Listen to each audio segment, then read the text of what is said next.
আসসালামু আলাইকুম। আমি এখন অবস্থান করছি জামালপুর জেলার দেওয়ানগঞ্জ থানার 2 নং চর আমখাওয়ার সানন্দবাড়ির দক্ষিণ লম্বাপাড়ায় অবস্থান করছি।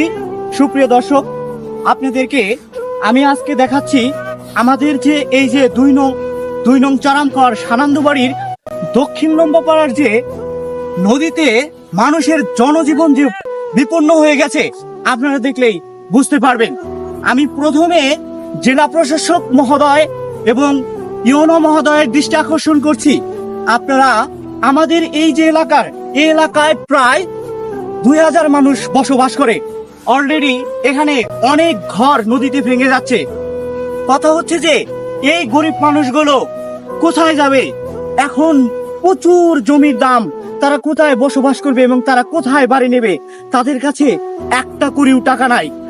আমি আবারও ইউনো মহোদয় এবং জেলা প্রশাসকের দৃষ্টি আকর্ষণ করছি, আপনি যদি আমার ভিডিওটা যদি দেখেন, অবশ্যই 2 নং চর আমখাওয়া ইউনিয়নের সানন্দবাড়িতে দক্ষিণ লম্বাপাড়ার এই নদী ভাঙনের রোধ হিসাবে গ্রহণ করুন। অনেক প্রকল্প আছে যারা নদী বাঁধে রোধ করে। আমি তাদের দৃষ্টি আকর্ষণ করছি, আপনারা করজোরে এই নদীর একটি বাঁধের চেষ্টা করুন, যাতে আমাদের এই গরিব দুঃখী মানুষগুলো তারা একটু আবাসস্থল পায়, যাতে তাদের একটু শান্তি লাগে। এখানকার ছোট্ট শিশু আছে যারা স্কুল বয়ে বয়ে অনেক দূর যেতে হয়। নদী ভাঙনে তাদের সবকিছু শেষ হয়ে যাচ্ছে। তাদের কাছে অর্থ করি টাকা পয়সা কিচ্ছু নেই, শুধু আছে একটা ঘর, সেই ঘরটাও এই নদীতে ভেঙে দিচ্ছে। আল্লাহর দুনিয়ায় অনেক ভালো মানুষ আছে যারা এখনো এই নদী বাঁধে এবং অনেক উপকার করে থাকে।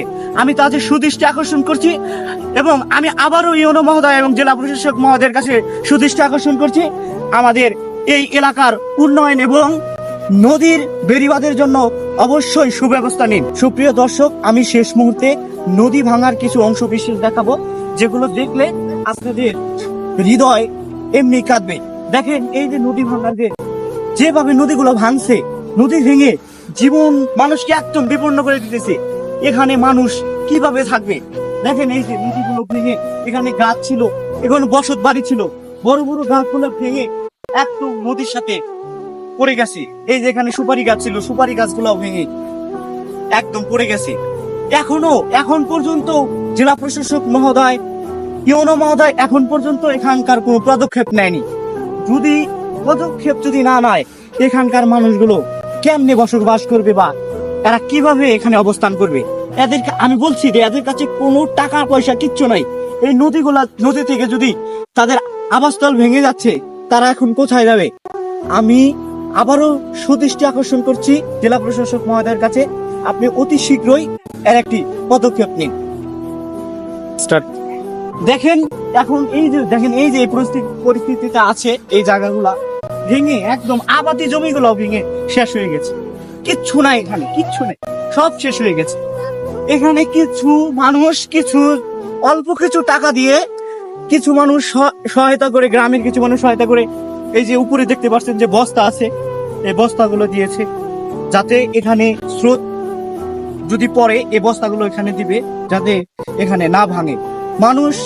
এখানকার মানুষের তো টাকাই নাই, কে টাকা দিবে বলেন? তারপরেও গ্রামবাসীরা কিছু মিলে তারা এই যে বস্তা কেনার টাকাটা দিয়েছে। এই বস্তা গুলো এখানে ফেলানো হবে স্রোত আটকানোর জন্য। আপনারা যারা সাহায্য করে থাকেন, যারা নদী ভিত্তিক বা অন্য উপায়ে যারা সাহায্য করে থাকেন, অবশ্যই আমাদের এলাকাটায় সাহায্য করুন, যাতে আমরা এখানে কিছু বস্তা ফেলে আমরা এখানে নদী ভাঙনের রোধ করতে পারি।